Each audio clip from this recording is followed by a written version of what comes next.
It's been almost 1 billion years since humans left Earth behind. Even in its infancy, the species showed promise. In just a few million years, they managed to create civilizations that spanned the entire galaxy, pushing their reach to the stars and beyond. For millennia, it seemed that nothing could stop their progress. And then they met the Q. Their lofty ambitions drew the ire of this other, older species who didn't take kindly to these fragile creatures playing God in their galaxy. Judgment was swift. The Q instantly set humanity back millions of years. They warped the survivors into hideous, humiliating new forms. Creatures that burrow underground or lurk in the depths of the ocean. Creatures that hunt each other for food. One particular group tried to fight the aliens, only to be forcibly engineered into a sentient, fleshy sewage system. It truly seemed that after millions of years, the age of humanity was finally at its end. But that doesn't mean humanity went extinct. They're still here, almost 1 billion years later. The ones who remain survive and adapt. They form societies. Their numbers grow. And soon, they start to look like this. And this. And this. Over eons of time, they build civilizations again. They adapt to their wings and tails and lopsided new bodies. Even the ones who were reduced to no more than flesh bricks have organized themselves into wise, powerful beings with new horizons and new possibilities that the original human species could never even have dreamt of. This is the future of humanity as imagined in the book All Tomorrows by C.M. Kuzmin. You might have run across it before because it's become a bit of a phenomenon in certain circles. It is pretty horrifying, no doubt. I've seen people describe the book as evolutionary body horror. There is a sense when you read this book that everything is ephemeral, that humanity as you know it now cannot last forever, that even if the species survives, it will eventually be unrecognizable. It's a delicate feeling, existential. If what you deal with every day is the human condition, the difficulties of living as a human being in this moment now, then I suppose the best term to describe what All Tomorrows makes you feel would probably be the posthuman condition. Not what it's like to be the thing that comes after humanity, per se, but the dread of knowing that you're already on your way to it.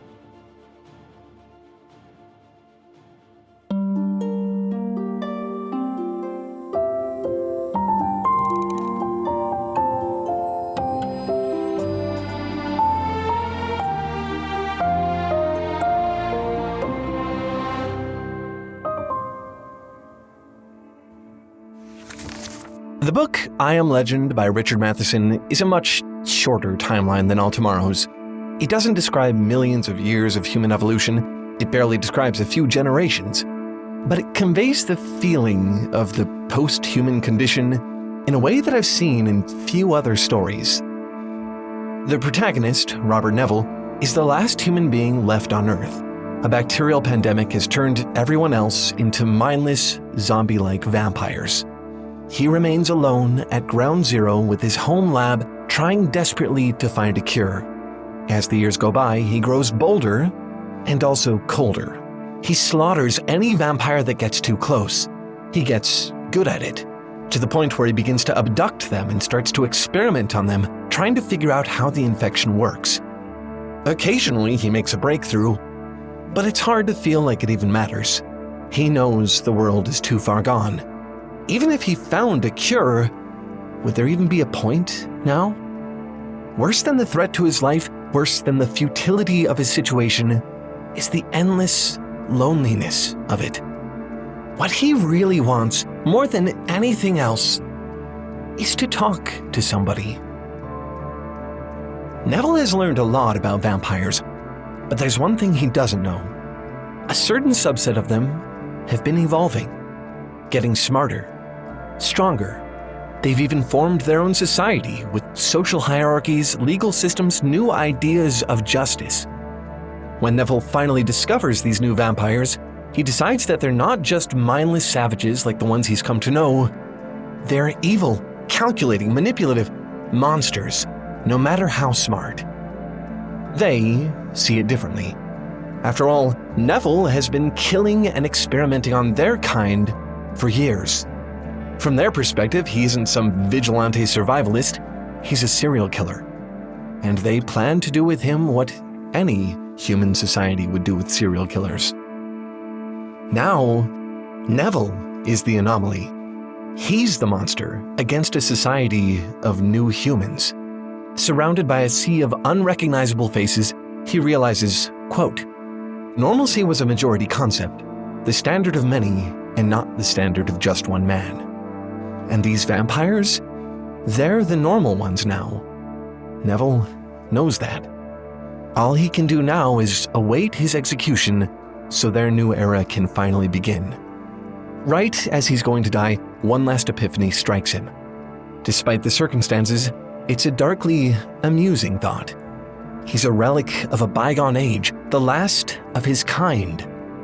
A legend. This is where the book ends. Neville is fated to be a legend. I find it interesting how uniquely horrifying that prospect is to him. Normally, we think of legendary status as something to strive toward. Here, it's different. Neville is terrified of being reduced to a legend. He's nurtured the vain hope of saving humanity for so long, only to find that humanity has moved on without him. Whatever he hoped his legacy might have been, now his greatest contribution to humanity is to be a stepping stone in their evolution. It may be scary to be a legend, to be left behind in a changing world, but I think part of this post-human condition is to want that, too. I mean, that's why we're all so obsessed with the idea of legacy, isn't it? You don't want your idea of humanity to be gone forever. You do everything you can to preserve it, and often what that means is resisting change. There's a short story I really like by Ray Bradbury called Dark They Were and Golden-Eyed. The story follows Harry Bittering and his family after they move to Mars. In the story, Earth is in a bad state. They don't know if they'll ever be able to go back. At least they still have some of the comforts of home. They live in familiar houses. They farm. On hot days, they can go down to the river and cool down. It's certainly not as bad as it could be. Although, as his family begins to adjust, Harry does start to notice that some things here seem a little off. All the things they brought with them have started to change. The peach blossoms are the wrong color. The carrots and onions don't taste quite right. The cow is growing a third horn. The houses themselves start to warp and distort in the Martian atmosphere. In time, so do the people. Harry watches in horror as his wife and children grow taller. Their eyes turn golden and their skin darkens to a deep red. Wasting no time, he begins to build a rocket so that he can get back to Earth, even though it's been shattered by a nuclear war. He could be returning to its bombed-out husk. He doesn't care. He just needs to get away, escape this change. Anywhere is better than here. But in the end, as he watches everything around him adapt to the new world, his resistance starts to wane. Before long, he begins to feel himself changing. His bones shift under his skin. One morning, he wakes up and finds himself speaking the Martian language. He becomes as dark and golden-eyed as the rest of his family and forgets all about the rocket. By the story's end, he has finally become one of the Martians. One of the strangest things about this story, and the reason I bring it up here, is the weird sense of relief that comes with this final change. In the end, they barely even recognize their own species anymore. Such ugly people, says his wife. I'm glad they've gone. He walks away from the abandoned human settlement to the sounds of his children laughing and playing in the old Martian villas, their new home. In this story, Harry tries to preserve a sense of normalcy, and learns in the end that change is the only normal thing. Like Neville, the world was moving on without him. Unlike Neville, Harry also gets to experience the other side of change. The process was painful. It was scary. But once he was on the other side, he could hardly imagine going back. This is Santa Rosalia, a small island in the Galapagos. It's inhabited primarily by a certain species of lazy, peaceful seals. It's sort of unremarkable. I mean, how many islands out there are exactly like this? Well, not many. Because these seals aren't actually seals at all. Or at least they weren't always seals. Once upon a time, they were people. Just like you. This vignette comes from Kurt Vonnegut's novel Galapagos, where, after 1 million years of evolution, these weird posthuman seals are all that remains of humanity. From the very beginning of the book, you know this is going to happen. The narrator tells you outright, multiple times. And yet, it's hard not to feel a sense of dread as events unfold. First, the world economy crashes. Currency everywhere becomes worthless. Hunger and disease are quick to follow. Then a world war. A virus sterilizes all the people on Earth. Save for a small handful.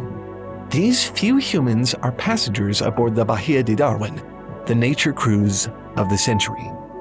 They don't know it yet, but the fate of the entire species is in their hands, and their genes. When the ship runs aground on Santa Rosalia, the fate of mankind is sealed. Pun unintended, but fully welcome. These humans, the last of their species, start to evolve to suit their new home. Their hands turn to stubby flippers. Their new niche is kept in check by sharks and killer whales. Their big brains, so long the defining feature of humanity, just aren't important anymore. After all, you're much more dynamic in the water if you have a small, smooth skull. This probably sounds like a horror story to you. It certainly would to someone like Robert Neville. At least the vampires had a civilization. But to the narrator of this story, the ghost of a Vietnam War soldier, it's actually not so bad. He's seen it all. Destruction, carnage, violence, deception, the worst humanity has to offer. And he has one culprit to blame for every single atrocity he's ever witnessed. Those great big brains humans have valued for so long. Now, after 1 million years, evolution has finally defeated them. You don't need a big brain to be a seal, do you? Everything you could possibly want, food, shelter, community, is right there on the islands. And the things that humanity values most? It may be hard to see at a glance, but those things never changed. These humans still laugh, and laugh often. Although they no longer have language, they still find ways to communicate. Simple gestures, simple sounds. They can still say what matters. We love you. You are not alone. Everything is going to be all right. Look, I get it. I'm guessing you like having big brains and opposable thumbs. You wouldn't want to be a seal. And honestly, I suspect that's largely because you're not a seal. Your definition of humanity probably doesn't include living like one. In Galapagos, that definition has to change in order to prevent total extinction. The humans in this story, like all life everywhere, adapt to suit their environment. And considering that environment is a couple of rocky islands in the middle of the ocean, I think they've done pretty well. Having a static self-concept can provide grounding and comfort. It's why Neville and Harry tried to hold on to their humanity for so long. And it's good to be confident in who you are. But if you expect to stay the same way forever, then when change inevitably comes, it's going to look scary, not beautiful. The humans in Galapagos are finally able to live peaceful, harmonious lives by becoming something entirely different. They do more than survive, they enjoy their survival. As jarring as their evolution may seem, it's ultimately a change for the better. if you're able to see it that way.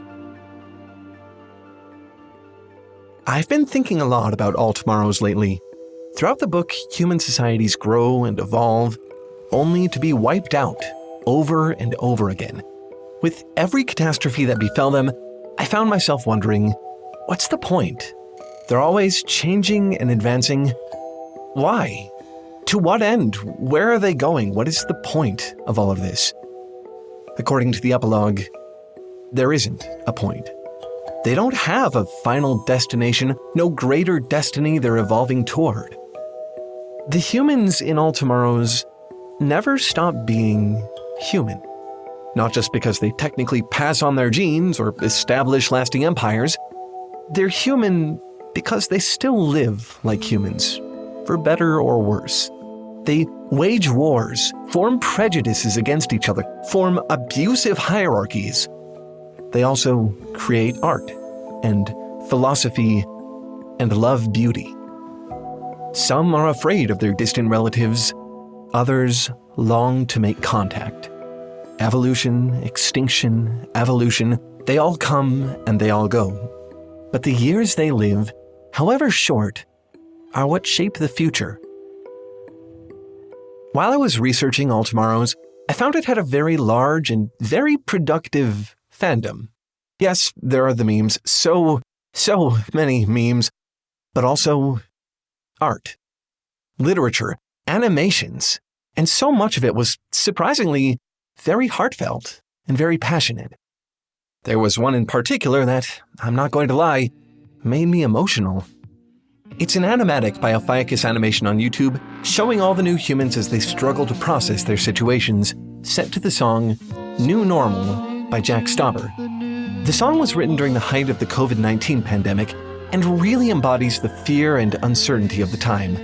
It was an unexpected, catastrophic event, one the world is still recovering from. I don't think it's a coincidence that All Tomorrows really took off when it did either, in 2021, right in the middle of the pandemic. So many of you, in a period of terrifying change, looked at those creatures and weren't afraid. They were unimaginably different from you, and yet you empathized with them for all that they endured. You drew them, you told stories about them, you imagined their lives. What I like so much about this animatic is that it truly conveys the central message of the book, that humanity is found in the present, not the future. In the grand scheme of things, you'll never be able to see your full impact. Neville was horrified by that. Harry tried to stave it off for as long as he could. But as we see across the myriad species and mixed fortunes of all tomorrows, the future is made of change. Humanity isn't a static thing. It is as mercurial as the cosmos itself. So, in a way, I suppose the human condition and the post-human condition are really the same thing. You are a species that is, like everything else in this cosmos, always in the process of change. Every one of you is, in a sense, the last of your kind. You are a legend, no matter what you do. I suppose the only question is, what will it sound like when they tell your story? One of my favorite things about the All Tomorrows fan art community is how many unique designs for the creatures are out there. It's actually pretty impressive. You all had one official drawing of each creature to go off of and envisioned the entire diversity of a whole species. I always love seeing all the different ways people adapt literature into visual art.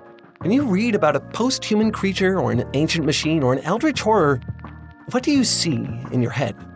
What do you picture? It's a fun challenge. Maybe I'm a bit biased here, but one of my favorite pieces of literary fan art ever was actually done by our very own illustrator here at Foundry, Owen Norton. Look at this thing. This is how we at Foundry imagine the infamous King in Yellow to look. You might notice that it's a little different from a lot of interpretations. The gilded antlers, the elegant porcelain mask, the crowd of tortured skeletons hidden in the darkness of his robe. I know I'm a bit of a cosmic horror buff, but I still get chills every time I look at this. It's just a really, really good work of art. And look, here it is hanging on someone's wall, and someone else's, and a bunch of other people's. If you really like this piece, or if you just really love the King in Yellow, or if you just want to support Tale Foundry and everything we do, you can buy your own print right now. It's available in our store for just $20. I promise you, what I'm showing you in this video doesn't do it justice at all. There's so much detail you won't even notice until it's right in front of you. There's even a little tailoid hidden somewhere in there that you can only find in the physical print, just for fun. I can't promise that you won't go mad looking at it. That's just a risk you'll have to take. To get yours, just visit thetalefoundry.com/store or click the link in the description. A big thanks to everyone who buys one. I love this piece, and I hope you will too. Anyway, that's all for this one. Thanks for watching, and keep making stuff up. I'll see you next week. Bye!